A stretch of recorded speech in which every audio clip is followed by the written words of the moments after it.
Tenhamos, e eu tenho certeza que isso acontecerá, uma excelente palestra na noite de hoje. Ótimos ensinamentos a todos nós. Por favor, Eduardo. Então, boa noite para quem está chegando. Muito prazer, Eduardo. Todo mundo conhece como Dudu. Eu já estou no movimento espírita, eu cheguei na casa espírita aos 10. Então, eu cresci dentro da casa espírita. Agora eu já fiz 30, já passei um pouco, enfim. Mas aí não interessa as contas. E aí, então, hoje eu sou trabalhador da Uniluz, como eu falei, e da AME, da Associação Médica Espírita do Estado de Pernambuco. Hoje a gente vai falar sobre um tema que eu gosto muito, muito, muito, muito, falar sobre saúde e espiritualidade. Hoje eu vou trabalhar a perspectiva espírita, tá? Um olhar da doutrina espírita sobre essa questão, porque saúde e espiritualidade hoje é uma linha de pesquisa, na verdade, fora da doutrina espírita. Eu sou pesquisador, estou fazendo agora, estou fazendo doutorado, e já faz 10 anos que eu faço pesquisa em saúde e espiritualidade. E na academia, na universidade, eu pesquiso não como espírita, apesar de fazer pesquisa sobre temas espíritas muitas vezes. Mas a gente trabalha de uma forma leiga, trabalha como cientista, enfim. E as barreiras são enormes, são enormes. É muito difícil. A gente vai com, enfim. Eu trabalho com espiritualidade na academia, como a espiritualidade tem ajudado os pacientes, eu trabalho com cirurgia, então eu trabalho com a espiritualidade auxilia os pacientes em cirurgia, no intraoperatório, no pós-operatório, na recuperação cirúrgica, no enfrentamento da cirurgia, enfim. E o que eu escuto às vezes é outros colegas, enfermeiros, cirurgião, dizem assim, para que isso é besteira, isso não serve de nada, enfim. Às vezes a gente escuta isso, mas quando a gente conversa com o paciente, com a pessoa, e aí cada vez fica mais claro o quanto espiritualidade é importante, é muito importante, né? Então, e isso é o que motiva a gente como pesquisador, porque a gente trabalha para a pessoa, não para o colega, enfim.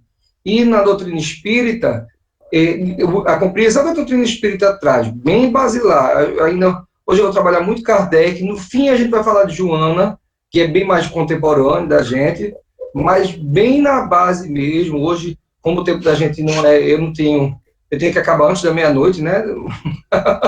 Então, como eu tenho uma hora para acabar, a gente não pode passar da meia-noite aqui, então eu decidi focar em Kardec, porque é a base de tudo, enfim. Então a gente vai fazer um trabalho, uma viagem muito nos textos de Kardec, Revista Espírita, que é um texto que a gente lê pouco, e às vezes tem lá preciosidades assim que passam despercebidas, e a gente vai tentar resgatar isso hoje. Hoje,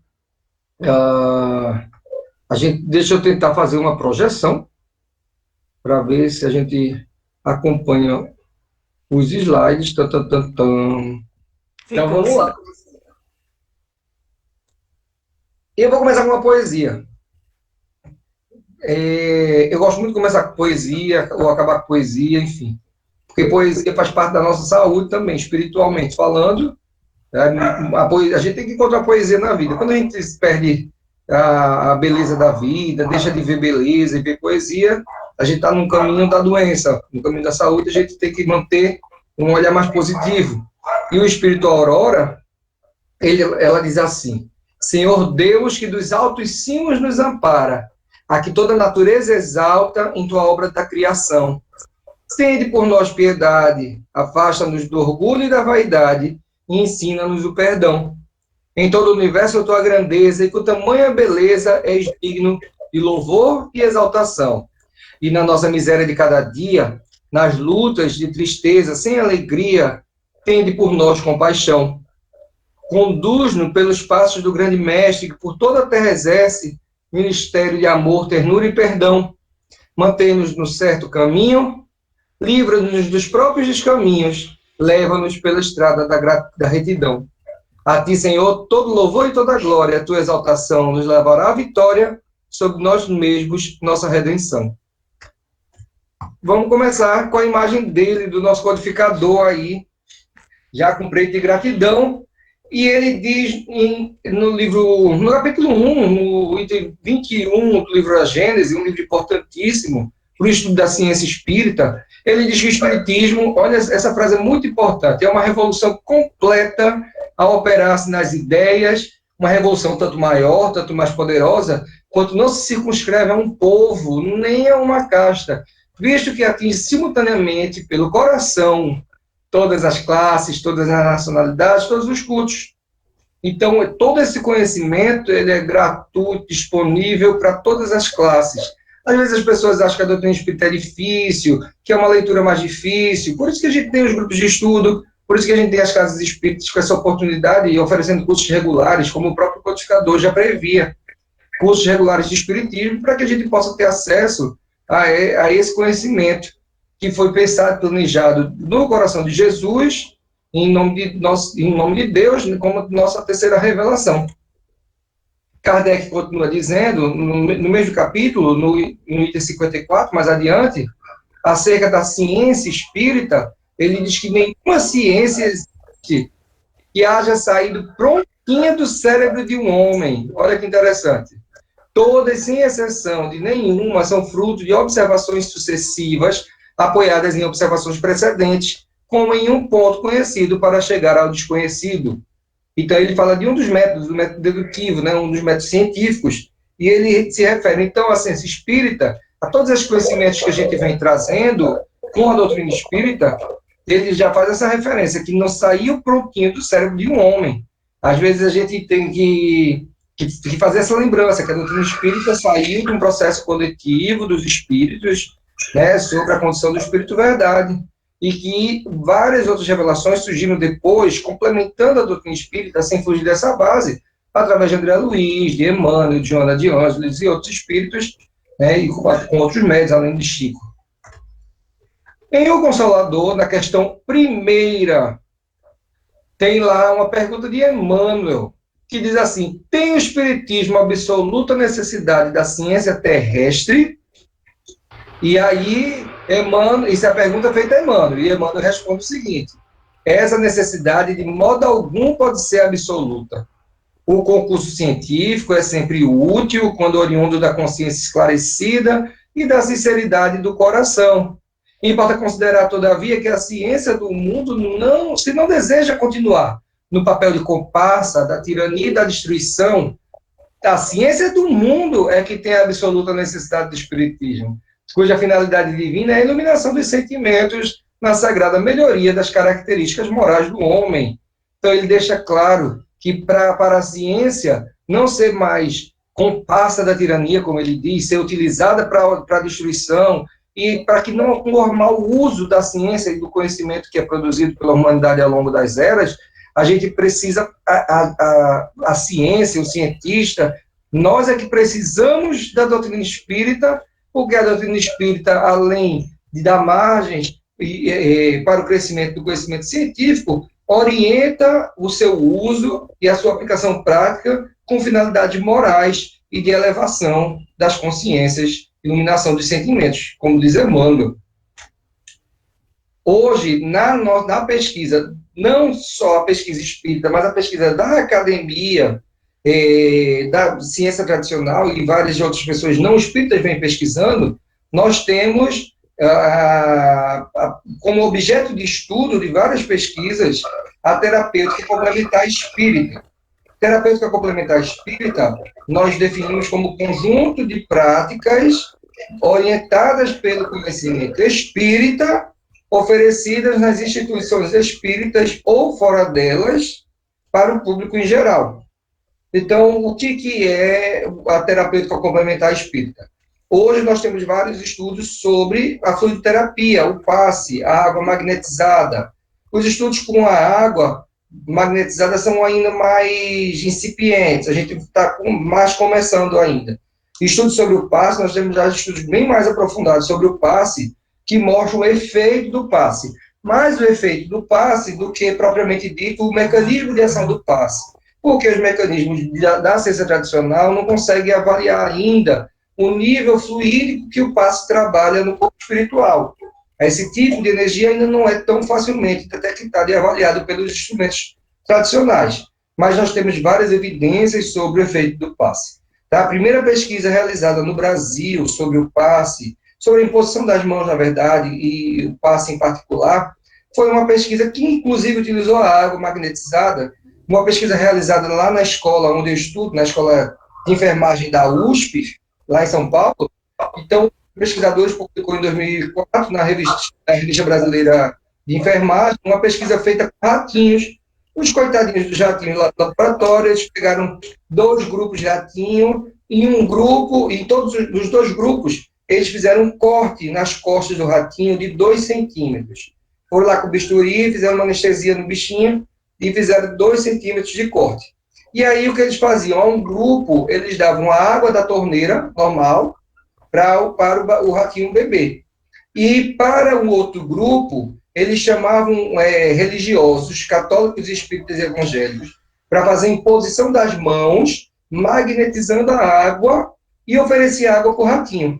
E qual foi o desfecho? O grupo do ratinho, que recebeu a água magnetizada pela imposição das mãos, associado com a oração, esse grupo se curou, ele cicatrizou muito mais rápido. Então, se a cicatrização do grupo da água normal, né, água convencional, durou 7 dias, a do outro grupo durou 5 dias. E 5 dias a gente já tinha a cicatrização da ferida do ratinho. Essa é uma experiência bem interessante.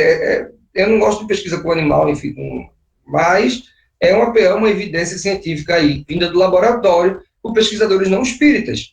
Cirurgias espirituais, a gente já tem também outras pesquisas sobre cirurgias espirituais, são poucas, há muita resistência sobre esse tema de pesquisa, e as cirurgias espirituais, uma das pesquisas mais emblemáticas feitas aqui no Brasil, é de um grupo da Federal do Rio de Janeiro, que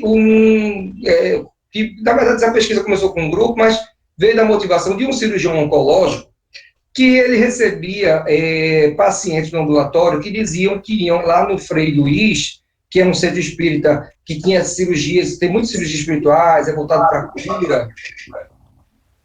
Oi? Oi? Acho que alguém não falou, não, deve ter sido algum barulho. Tá certo. Então, inclusive, licença, Eduardo, nós solicitamos que todos desliguem os seus microfones, por favor. Perfeito. Então tá. Então, as cirurgias espirituais, essa pesquisa, que é uma das mais importantes hoje, assim, mais marcantes sobre cirurgias espirituais, ela começou no ambulatório do Pedro Ernesto, que é um hospital público no Rio, e um cirurgião oncológico recebia vários pacientes dele, eles voltavam dizendo que estavam fazendo tratamento no Frei Luiz. E alguns casos começaram a chamar a atenção, se destacar, porque ele estava pronto para fazer a cirurgia oncológica, né, a cirurgia do tumor, e os pacientes voltavam e não tinha tumor. E aí ele começou a desconfiar que isso é um problema da imagem, do diagnóstico, e ele insistiu em operar um dos pacientes, e quando ele abriu, não tinha tumor. Então, ele tinha o diagnóstico, tinha todas as provas, a imagem, tinha biópsia, tinha tudo. E aí ele foi ver a cirurgia espiritual. Ele juntou um grupo de pesquisadores, outros cirurgiões também diziam que já tinham recebido pacientes assim, com essas curas espirituais, essa remissão de doença tão importante, e aí eles fizeram um grupo de pesquisa, e eles foram avaliar, e avaliaram 19 pacientes em cirurgias espirituais. Nessa cirurgia espiritual, o médium fazia a imposição das mãos, e depois ele materializava numa bacia do lado o tumor, um material, enfim, de várias formas, mais sólido, mais viscoso, mas ele materializava ali e ele dizia, o espírito dizia que aquilo era o tumor, que ele estava fazendo a cirurgia, extraindo do órgão e colocando para fora ali na bancada. E aí eles pediram autorização do espírito e eles levaram a amostra desses 19 pacientes para o laboratório, para ver se aquilo era tumor de verdade. E qual foi a surpresa deles? Nenhum espírita, na época, desses 19, 14 pacientes tinham tido cura, e os que tinham tido cura, o tecido, o material no laboratório, ele era condizente com o tumor do diagnóstico inicial. Então, o médium materializava fora, sem corte, na cirurgia sem corte, né, cirurgia espiritual sem corte, mas com materialização do material, ele tirava como se desmaterializasse o tumor e materializasse na bandeja. E eles ficaram super surpresos.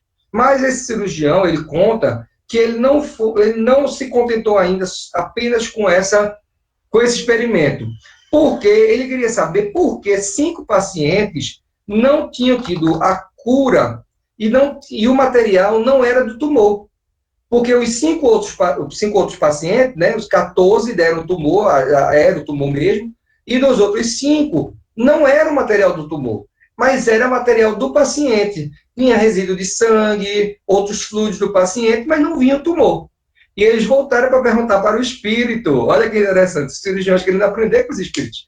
E eles voltaram para perguntar para os cirurgiões espirituais, os espíritos, do lado de lá, e através do médium os espíritos responderam que nem todos os pacientes é dada a cura, porque existe um planejamento reencarnatório maior e que a cura às vezes faz parte do planejamento e que às vezes não. Então não é matemático, não é para todo mundo. A cura não é para todo mundo. Existe um merecimento, existem outros fatores relacionados, merecimento e planejamento. E eles levaram mais uma lição aí.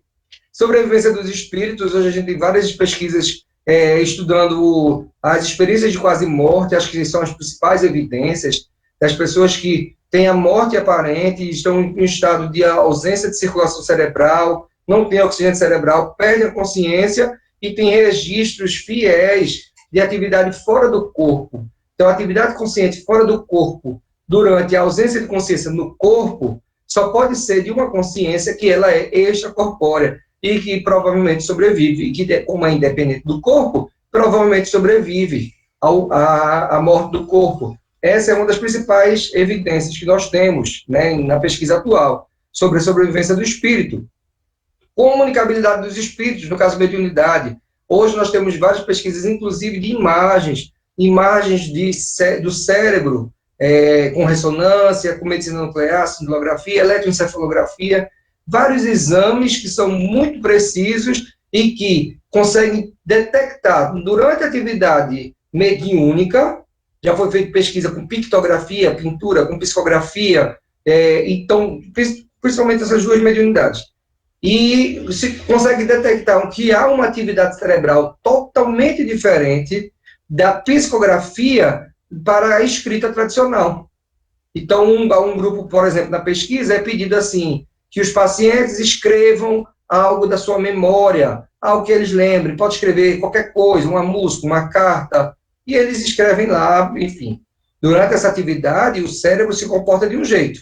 Mas é pedido ao outro grupo, na pesquisa, que eles se concentrem e tentem psicografar alguma mensagem. Eles fazem uma preparação, o evangelho, e os espíritos lá se expressam, e durante a psicografia, a atividade cerebral é totalmente diferente. Uma das evidências que nós temos hoje é que a área relacionada à memória no cérebro, durante a mediunidade, a atividade mediúnica, ela praticamente está desligada, ela está sem atividade. Por quê? Na atividade de escrever, eu ativo minha memória, porque eu vou trazer conteúdos meus, de uma aprendizagem minha, acerca da linguagem, do português. Mas quando a gente utiliza, quando a gente faz a mesma pesquisa com médios, os médios não reproduzem essa atividade cerebral, porque a atividade de produzir o conteúdo não depende da memória do médium, depende do espírito. O conteúdo vem do plano espiritual. Da área motora, da mão, da escrever, da atividade da pintura, por exemplo, essa área motora está em atividade. Mas a área da memória e da fala, não. E isso tem intrigado muito e tem sido considerado um ponto a favor muito importante, uma evidência muito importante, que o fenômeno da mediunidade ocorre em verdade, né? Além disso, e por fim, saúde mental para saúde espiritual. Hoje a gente já tem várias pesquisas também, e a gente tem pesquisas grandes aqui no Brasil, inclusive, sobre o estado da saúde mental do médium. Será que o médium, ele é uma pessoa que tem saúde mental, ou ele é uma pessoa que tem uma dupla personalidade, uma pessoa que fantasia, que tem um transtorno dissociativo, será que é um tipo de esquizofrenia? Enfim, no passado, os médios foram tratados como loucos. Mas será que isso é verdade? E hoje a gente já tem várias pesquisas aqui no Brasil mostrando, pesquisas com até 200 médios, mostrando que os médiuns têm a mesma quantidade, o mesmo estado de saúde mental, os mesmos scores de saúde mental, o mesmo estado de saúde mental das pessoas que não são médiuns. Os médiuns, olha a pesquisa como é, os médiuns orientados dentro da casa espírita. Essas pesquisas são feitas dentro de casas espíritas sérias. Então, os médios que são orientados dentro da casa espírita, às vezes eles podem ter até mais saúde mental e estar mais em paz do que a população em comum. Mas, no geral, não tem divergência. Não é encontrado no grupo de médios, trabalhadores, espíritas, um nível maior de transtorno mental do que a população em geral. Então, se há depressão da população, também há entre os médios. Se há transtorno de ansiedade, também acontece com os médios. Mas isso dentro da casa espírita, dentro da pesquisa controlada aí. Então, essas são pesquisas bem interessantes, e aqui no Brasil a gente vem produzindo muito esse tipo de pesquisa, e são evidências de coisas que, para nós espíritas, terminando esse slide, para nós espíritas, você pode dizer assim, isso são coisas que nós já sabemos.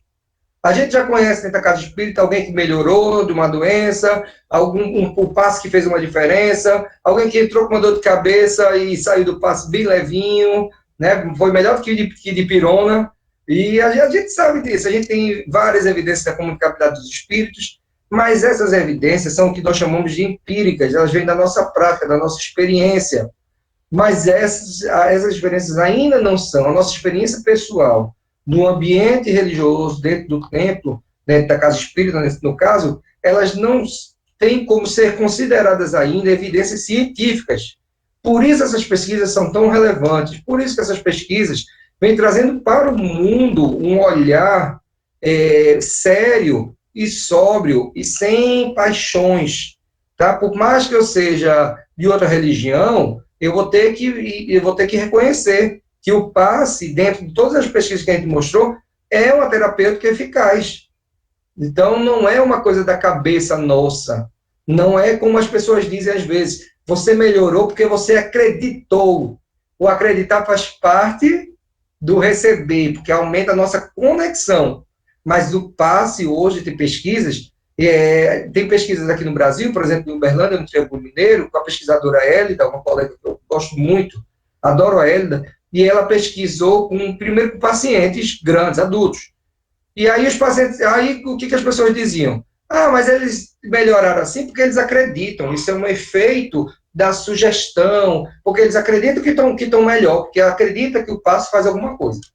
E aí ela pegou e fez uma pesquisa que aí para mim foi a prova cabal, e enfim, foi eu acho que a prova principal hoje que a gente tem acerca do passe, ela fez pesquisa com recém-nascidos.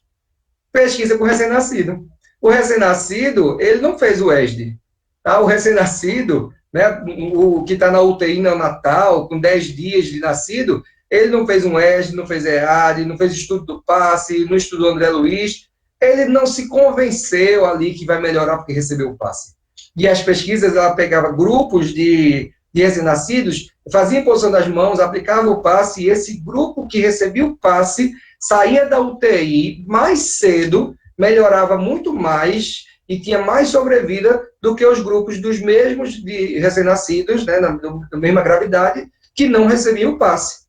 Então, é uma evidência, enfim, nesses desenhos de estudo, essa forma de a gente fazer essas pesquisas, elas trazem contribuições importantíssimas para a ciência espírita e para que a gente também aumente a nossa crença, não é só a nossa crença que faz a diferença. Há algo no passe que a gente estuda os fluidos e que entende o que é que faz diferença. A ciência espírita tem dado grandes contribuições à ciência tradicional. E alguns dos conceitos que a doutrina espírita traz, que amarra essa sabedoria acerca do mundo e do que acontece na realidade e que se torna objeto de pesquisa, um primeiro conceito é a imortalidade da alma. Isso é um conceito que a doutrina espírita traz dentro do tríplice aspecto, como da filosofia, como religião, traz, assim, sem sombra de dúvida, traz totalmente claro esse conceito e que hoje a pesquisa científica está começando a considerar isso. O corpo energético. O corpo energético, a ideia do corpo espiritual, é o que amarra a maioria desses fenômenos que a doutrina espírita tão bem esclarece, mas que a ciência do mundo ainda está começando, está caminhando, está começando a entender agora. E isso abre caminho para novas compreensões a práticas integrativas, porque as práticas integrativas são práticas que atuam muito no campo energético do indivíduo, no corpo astral, como eles falam, e é um conhecimento que a doutrina espírita vem trazer, né, através do estudo do perispírito. Repercussão das emoções, pensamentos e valores morais na saúde e qualidade de vida.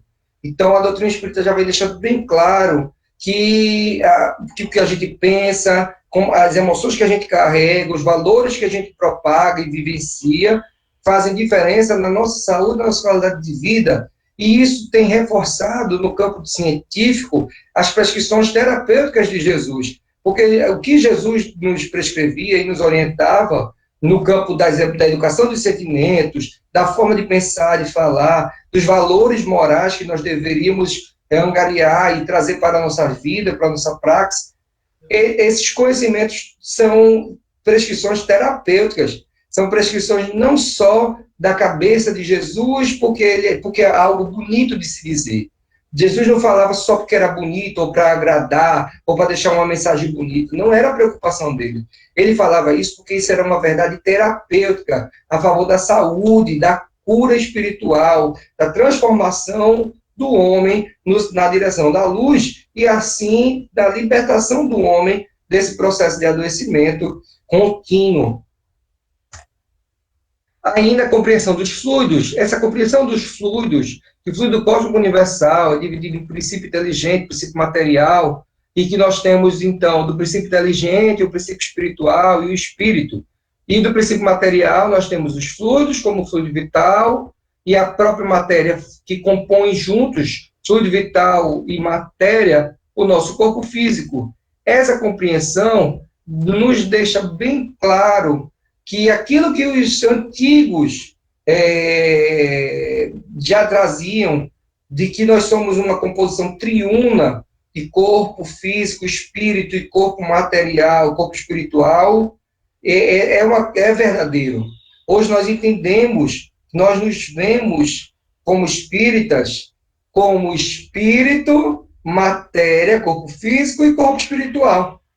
E aí é nesse campo do corpo espiritual que as pesquisas hoje, nas práticas integrativas, já vêm descortinando que existem vários processos de cura que não se dão diretamente na matéria, que não é diretamente no corpo físico, como as drogas tradicionais vão atuar. Mas a homeopatia, a acupuntura e outras práticas, a antroposofia, o reiki, e outras práticas vão atuar não apenas no corpo físico, que a gente ainda, a ciência tradicional ainda crê que há interação direta com o corpo físico, mas principalmente ou veiculado pelo corpo espiritual, né? Hoje a gente entende que é direto no duplo etérico, né? Enfim. Então essa é mais uma contribuição do espírito, a compreensão dos fluidos e assim a compreensão de vários outros fenômenos terapêuticos. Luiz Gonzaga Pinheiro, num livro chamado Perispírito e as Modelações, ele faz um resumo sobre a ação dos pensamentos sobre os fluidos. E isso é um link para a gente entender a importância do evangelho para a saúde. Porque quando eu falar pensamento, a gente pensa em um pensamento positivo, o pensamento salutar, o pensamento construtor de saúde, o pensamento que nos impulsiona para frente, para a plenitude. É um pensamento eivado no bem, é um pensamento que ele é construído alinhado com o Evangelho. Então, o pensamento alinhado com o Evangelho é um pensamento que nos favorece a saúde e a plenitude. E olha como ele diz, então, como o Luiz Gonzaga Pinheiro traz, como o pensamento ele vai atuar sobre o nosso corpo físico, como ele vai mudar o nosso padrão de saúde. E ele diz que, primeiro, o pensamento age sobre os fluidos, aglutinando-os, isso é um termo até utilizado por André Luiz, aglutinando-os, dispersando-os, dando-lhe formas, cores, funções e qualidades. O pensamento age no campo fluídico, primeiro. ao agir sobre o meio, torna-se agente modelador das formas ambientais e do próprio perispírito. O perispírito, ele se organiza acerca do pensamento, da mente, que é o espírito, bem como de outros, que ocorrem no magnetismo, em particular no hipnotismo, de vez que este possui intensa plasticidade, obedecendo ao comando mental que o dirige. Então, o perispírito, ele obedece a esse comando mental por uma das propriedades do perispírito, né? Zalmino Zimmermann elenca 18 propriedades. Uma delas é a plasticidade. Então, o pensamento, por meio do fluídico, por correntes fluídicas próprias, com vias próprias dentro do corpo espiritual, vai mudando, moldando, através da plasticidade, vários pontos no nosso corpo espiritual que vão adoecer ou vão curar-se, que vão adoecer ou manter-se em saúde, de acordo com a origem do nosso pensamento, que reflete o nosso estado de evolução. Essa ação modeladora ocorre consciente ou inconscientemente, sendo que a duração daquilo que foi plasmado vai depender da persistência, da intensidade do pensamento. Então, uma pessoa que ora todos os dias, ora pela melhora, ora pela cura, e mantém bons pensamentos, e mantém a positividade, essa ação permanente, olha aí, a duração do que a gente está pensando, a persistência e a intensidade do nosso pensamento vai melhorar aquilo que a gente plasma no nosso corpo espiritual. E isso vai consciente ou inconscientemente. Quando a gente ora pela cura, pela melhora, e mantém um pensamento positivo, isso nos favorece a saúde, isso pode ser consciente, porque a gente está em oração. Mas também acontece de forma inconsciente, quando a gente persiste com pensamentos intensos, às vezes, no ódio, na raiva, no rancor, e a gente persiste nessa vibração sem alcançar um perdão, uma compreensão e tolerância. Então, essa ação modeladora, inconsciente, porque a gente não entende, a gente não está pensando naquele momento que aquilo vai nos adoecer, mas isso vai nos adoecer, porque o fluido que a gente vai mobilizar a partir daquele pensamento doentio é um fluido que vai impactar negativamente no corpo espiritual e isso vai repercutir no corpo físico. Por isso que no item 4, para encerrar, ele diz que as mentes desarmonizadas, trazendo remorso, culpa, trauma, transmitem o teor do pensamento para o ambiente, no que geram regiões infernais que persistem enquanto alimentadas. Então, olha aí, essas regiões infernais de sofrimento, quando a gente se agrupa, né, com essas imagens que a gente tem do umbral, culpa, trauma, remorso, quando a gente se depara conosco, né, com aquela vida que a gente desperdiçou, voltada para o mal, e a culpa pesa, isso a gente plasma para o ambiente. Quando a gente está na carne, está encarnado, isso que a gente plasma com o pensamento reflete no corpo físico também. A gente emana essa vibração também. Mas, além de emanar essa vibração, a gente traz isso para o próprio corpo. Eu lembro de um amigo espiritual que dizia numa reunião mediúnica, ele mandou uma mensagem para os trabalhadores, e ele falava, era um período muito de desorganização da casa, de outra casa espírita que eu trabalhei muitos anos, 20 anos em outra casa, a gente trabalhava em duas casas ao mesmo tempo, e uma dessas casas havia muita desarmonia, até hoje eles têm algumas dificuldades com isso, vários grupos, muita divisão, enfim.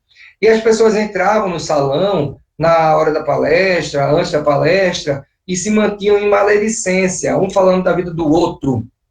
E o espírito que orientava a casa aquela época, ele dizia, numa psicografia, ele dizia que os trabalhadores deveriam mais se preocupar com o próprio pensamento e com a língua, porque ao invés de os trabalhadores serem as mentes harmonizadas, que favoreciam o ambiente, para que a gente possa atender aqueles que vêm frequentadores, que passam por dificuldades, então, para que os espíritos tivessem uma grande produção de bons fluidos, era importante que os trabalhadores estivessem em oração, em bons pensamentos, enfim. E, na verdade, o espírito orientador dizia, o mentor, que os trabalhadores eram os que mais davam trabalho. Era a mente desorganizada do trabalhador na maledicência que dava mais trabalho, porque emanava para o ambiente lixo. E ele dizia que o trabalho dos espíritos amigos, ao invés de ser só voltado a atenção para quem estava necessitado assistindo as palestras nos salões, aguardando passe, eles se desdobravam, além disso, para neutralizar o lixo produzido por trabalhadores. Uma coisa que me deu muita vergonha, não esqueço nunca disso. Mas esse lixo que a gente emana é também aquele que vibra no nosso corpo espiritual. É aquele que nos adoece, numa ação consciente ou inconsciente. André Luiz, em Evolução em Dois Mundos, um capítulo falando sobre o automatismo fisiológico, que é um processo com que as células, ao contato do perispírito, ele consegue manter uma atividade independente, autônoma. Ele diz que, desse modo, através do centro de, estudando o centro de força e estudando o corpo espiritual, em qualquer estudo acerca do corpo espiritual, não podemos esquecer a função preponderante do automatismo e da herança na formação da individualidade responsável, para compreendermos a inexequibilidade de qualquer separação entre fisiologia e psicologia. Olha que interessante. A fisiologia e a psicologia não podem se separar, porque através do pensamento, no campo da psicologia, nós desorganizamos lá no interior das células, via fluido pelo corpo espiritual. E aí o automatismo que garante a saúde da célula, a renovação da célula, a gente pode perder e a célula adoecer. Já o pensamento positivo, o fluido, o pensamento elevado, ele consegue manter a fisiologia com mais saúde, favorece o automatismo celular, favorece o funcionamento das células. Emmanuel diz, olhando o relógio aqui, Emmanuel diz na questão 9.5 de um Consolador, perguntou a ele o que é saúde, e ele diz, para mim é o conceito mais perfeito de saúde, esse mais bonito de saúde. Ele diz que saúde é a perfeita harmonia da alma. Perfeita harmonia da alma. Olha que difícil. Difícil, né? Então, saúde é a perfeita harmonia da alma. Alma em harmonia. A gente pode ter por vários momentos alma em harmonia. Essa tem que ser a nossa meta. Perfeita harmonia, 100%, todos os tempos, todos os momentos, essa nós não temos ainda. Essa é a nossa meta. Mas Emmanuel deixa a diretriz, ele deixa como meta o que é ter saúde. Inclusive, porque muitas vezes essa questão de Emmanuel ela é bem objetiva, e bem para chamar a atenção. Porque muitas vezes nós somos jovens, nós temos um corpo que a gente acha perfeito, porque não expressa nenhuma doença, nós estamos muito bem de saúde e achamos que temos a juventude, a força, o vigor e que podemos fazer o que quer, o que quiser, enfim. Não pensamos no futuro, no outro, e deixamos de cuidar de nós do ponto de vista espiritual e do ponto de vista material, inclusive. Ou, às vezes, focamos apenas do ponto de vista material, cuidando apenas do corpo, e excluindo o cuidado com o espírito, o cuidado íntimo conosco enquanto espírito. E aí, Emmanuel chama atenção, saúde não é isso. Nós não temos como ter saúde sem excluir a alma, excluindo a alma. Nós não temos como ter saúde sem ter essa meta de uma perfeita harmonia para a alma, que pode ser alcançada, inclusive, via doença. Porque a doença, muitas vezes, de acordo com a forma que nós lidamos com a doença, ela vem também nos trazer harmonia. No momento da dor, do sofrimento, a gente até se desequilibra, se preocupa, chora, dói, a gente tem um corpo na matéria que dói, sente dor, sente cólica, dói aqui, enfim. A gente sabe tudo isso. Mas o espírito que passa por essa experiência, com resignação e resiliência, pautados na fé, por exemplo, que é na esperança, que são virtudes do cristianismo, mas que na discussão de todos. O espírito que passa por isso dessa forma, ele consegue sair com saúde, enfrentar a prova e ter saúde. O corpo doente e o espírito com saúde. Porque saúde, o referencial para nós espíritas, é a harmonia da alma. Eu vou encerrar com uma mensagem que está na Revista Espírita. Como eu tinha dito que eu queria citar mais ainda a Revista Espírita, a Revista Espírita, em fevereiro de 1867, Kardec traz uma mensagem de um médico que ele conheceu na Terra e havia recém-desencarnado, havia sido seu médico, Dr. Morel Lavalle. Dr. Morel, ele tinha sido médico de Kardec, ele volta inclusive para puxar a orelha do Kardec sobre a própria saúde, e ele traz uma mensagem muito interessante, que ele diz o seguinte: se a doença ou a desordem do corpo orgânico, se a doença ou a desordem orgânica, como se queira chamar, procede do corpo, os medicamentos materiais, sabidamente empregados, bastarão para restabelecer a harmonia geral.